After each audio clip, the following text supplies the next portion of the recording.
Cinta ditolak, dukun bertindak, alias pelet. Simak di sini hanya di Bri Story.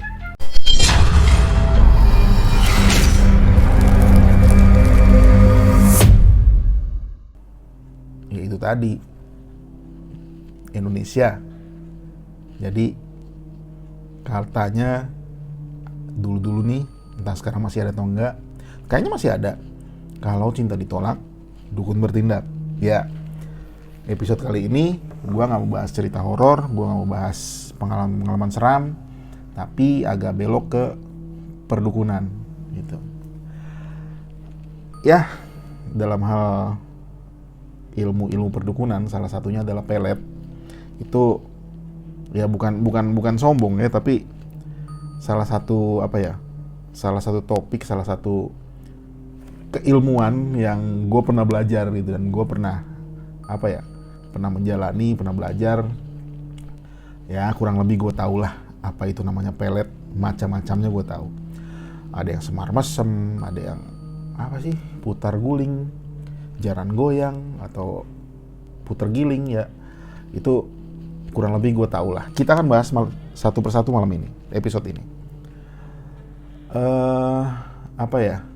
Yang pertama adalah semar mesem. Semar mesem ini adalah mantra pengasihan yang mengambil nama salah satu tokoh Punokawan, yaitu Semar. Semar itu kan tokoh yang ilmunya tinggi ya. Jadi ya mungkin karena itulah diambil jadi salah satu untuk memikat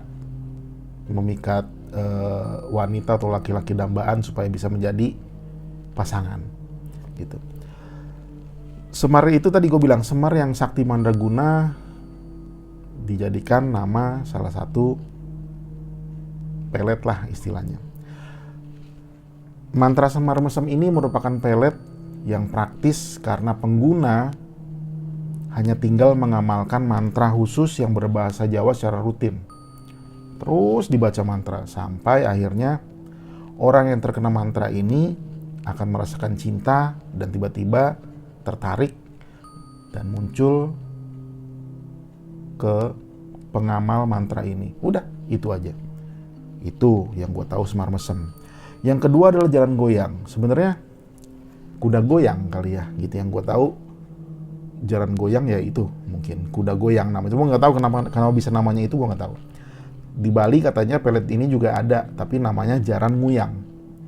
Sempat viral juga karena dipopulerkan jadi lagu dangdut.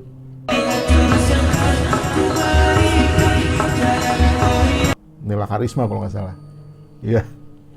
Dan mantra ini juga, mantra jalan goyang ini pernah dijadikan film juga kalau nggak salah. Cut Meriska kalau nggak salah yang memerankan gitu. Jadi cukup tenar lah jalan goyang ini, cukup banyak orang tahu lah. Cara penggunaannya adalah ada tirakat yang harus dilakukan pelakunya. Tirakatnya yang gue tahu puasa kalau nggak salah, dan beberapa ritual khusus lainnya. Dalam ritual ajian ini diharuskan untuk membaca lafal mantra sambil membayangkan orang yang akan dipikat, yang hendak dituju. Efeknya adalah bisa membuat sasaran orang yang diincar itu jadi gila karena cinta, tiba-tiba muncul, tiba-tiba suka, tiba-tiba intinya jadi terpikat lah intinya gitu. Yang ketiga adalah putar giling. Nah, berbeda sama yang lain-lain itu sebelumnya, putar giling ini adalah mengembalikan perasaan yang pernah ada. Jadi kalau pacaran tiba-tiba renggang, tiba-tiba putus, tapi salah satunya belum bisa terima. Gue nggak bisa lah, gue nggak bisa putus, dia harus balik lagi, kita harus pacaran lagi. Kenapa? Gue harus balik lagi. CLBK beda dong. Kalau CLBK mah cinta lama belum kelar, benar. Jadi intinya salah satunya gue mau balik lagi, gue mau putus segala macam. Nah itu putar giling ini mengembalikan perasaan yang dulu pernah ada. Yang gue tangkap ya, yang gue pelajari kayak gitu. Cinta yang dulu pernah ada, sayang yang dulu pernah ada. Diputar giling maksudnya intinya mungkin akal bisa balik lagi lah kayak dulu lagi. Jadi keretakan putus tuh bisa nyambung lagi, retak tuh bisa bagus lagi, asmaranya romantis seperti sedia kala. Tapi yang gue tahu, putar giling ini juga, dan gue pernah jalanin, putar giling ini bisa digunakan untuk usaha, perdagangan, jasa, pokoknya usaha, wira swasta atau apapun lah. Jadi bisa mengubah perasaan klien atau apapun itu jadi terpikat sama kita. Ya kalau kita tender dalam pekerjaan, kita bisa memakai ilmu pelet ini untuk memikat si pengambil keputusan. Yang gue tahu itu, nah itu yang menarik. Jadi ya nggak melulu cinta, gitu, nggak melulu tentang asmara gitu loh. Untuk usaha juga bisa. Gitu. Yang ya kita bisa diskusi di kolom komen. Kita bisa diskusi di situ dan bisa tanya segala macam, dan kalau gue salah atau gue kurang tepat, kalian bisa menambahkan. Nah, berikutnya adalah, nah ini menurut gue paling menarik. Berikutnya adalah lintrik. Lintrik ini mantra pengasihan, masih di masyarakat Jawa, yang sering, nggak sesering yang lain-lain, tapi ada. Dan yang lucunya, yang unik menurut gua, lintrik ini menggunakan kayak kartu gaple. Jadi kayak kartu gaple Belanda gitu ya. Nyebutnya kartu gaple Belanda yang kartunya panjang. Mungkin kayak tarot, tapi beda penggunaannya. Jadi intinya lintrik ini adalah daya pikat, menarik perhatian, tapi menggunakan kartu. Medianya kartu. Warnanya hitam putih, jadi kayak kartu domino Belanda lah gitu, gaple Belanda gitu. Seorang yang ingin menggunakan pelet ini dan orang yang dijadikan target biasanya menyerahkan foto sasaran. Ini loh Pak, orangnya yang mau biar jadi pasangan saya gitu. Dan selanjutnya sang dukun yang menguasai ilmu ini akan melakukan pelet yang menggunakan itu tadi, kartu domino Belanda itu. Gitu. Entah gimana caranya, gue nggak terlalu mendalami ini, tapi menggunakan media kartu ini, sang dukun memikat sasaran dari si pelaku pelet ini gitu loh. Pakai kartu ritualnya gitu loh. Kayak tarot, tapi kalau tarot kan untuk ini ya, untuk apa? Meramal masa depan, pengen tahu karakter orang segala macam. Kalau pelet, kalau kartu ini untuk memikat orang lain. Dampaknya apa? Sangat luar biasa katanya. Yang terpikat akan tergila-gila dengan si pemesan mantra.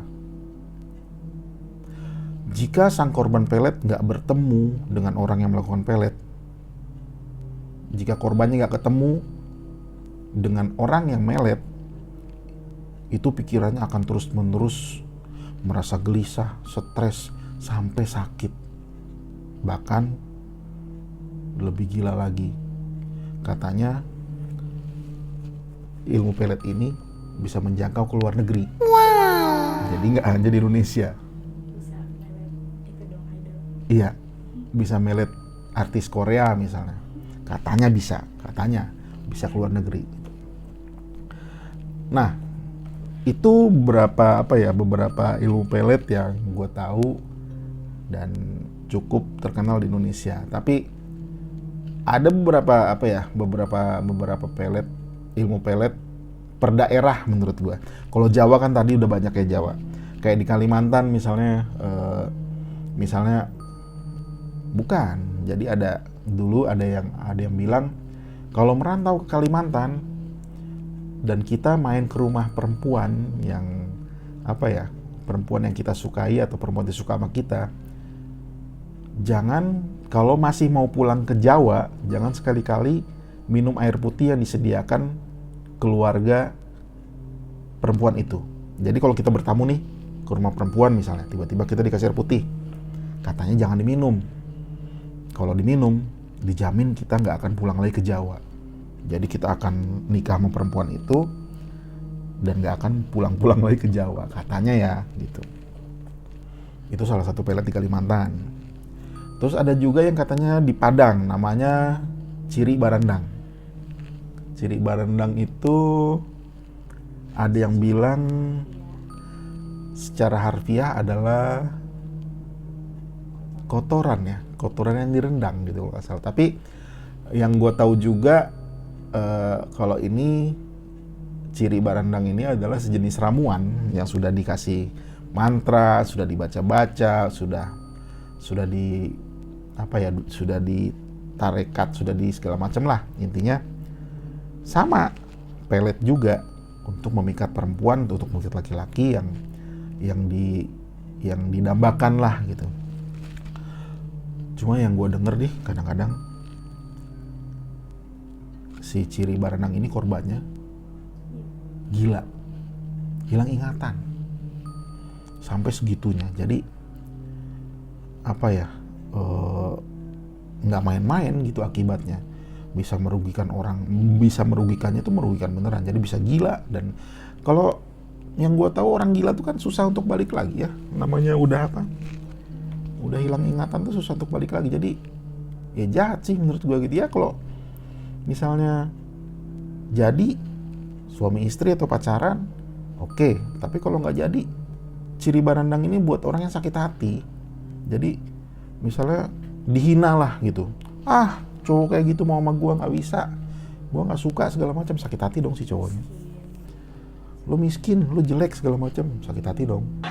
Mega lu miskin, mega lu miskin. Akhirnya turun tangan nih dukun gitu kan. Turunlah si itu Ciri Barandang itu. Jadi ya intinya inilah kesimpulannya sih, semuanya itu jelek lah menurut gue ya. Maksudnya jodoh itu kan di tangan Tuhan, di tangan Allah gitu. Kalau nggak ketemu, kalau nggak jadi berarti kan nggak jodoh gitu. Tapi tetap ada, namanya ilmu pelet itu tetap ada yang mempraktekkan, tetap ada yang menggunakan, ya mungkin tetap ada juga korbannya gitu. Caranya gimana sih menghindari ilmu pelet? Gampang, sebenarnya gampang ya. Satu, jangan jauh-jauh dari agama itu. Yang kedua yang paling penting adalah kita harus menjaga tutur kata ketika berada dimanapun, di mana kaki dipijak, di mana tanah dipijak, di situ langit dijunjung. Terutama daerah yang asing. Jangan membuat orang tersinggung, apalagi membuat orang sakit hati. Kalau bisa jangan sampai. Gitu. Kesimpulan sebenarnya gini. Kesimpulan gue, ilmu pelet ini bukan dukunnya, bukan mantranya yang bekerja, tapi pelakunya. Ketika pelaku ini sudah percaya diri, ketika pelaku ini udah yakin kalau perempuan itu akan didapatkan atau laki-laki itu akan didapatkan, itu dengan sendirinya kekuatan inner strength dia akan keluar dengan sendirinya. Otomatis dia akan pede. Dan ketika orang di tingkat kepercayaan diri yang tinggi, itu semuanya akan berjalan dengan bagus, berjalan dengan baik, dan apa yang dia mau, dalam hal ini adalah pasangan, akan dia dapatkan. Kesimpulan gue itu. Jadi cukup pupuk percaya diri kalian untuk menjadi pasangan yang didambakan, mendapatkan pasangan yang didambakan. Itu aja sih. Sekian cerita malam ini. Sampai jumpa di episode berikutnya, hanya di sini di Beri Story.